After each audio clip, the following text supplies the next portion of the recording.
ఆ రోజు నేను మర్చిపోను, నా తల్లి రక్తపు మడుగులో పడి నన్ను ఒకసారి అలా చూసి, ఏమన్నా ఆవిడని లేవనెత్తుతానేమోనని నేను ఎప్పటికీ మర్చిపోలేను ఆ దృశ్యాన్ని.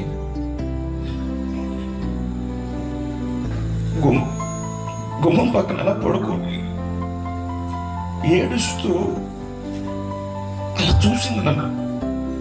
నేను ఆవిడ ఏమన్నా లేవనెత్తుతానేమన్నా. అమ్మ వైపు నేను చూడలేదు. స్నేహితులతో కలిసి గమ్య దాటకు వెళ్ళిపోలేదు.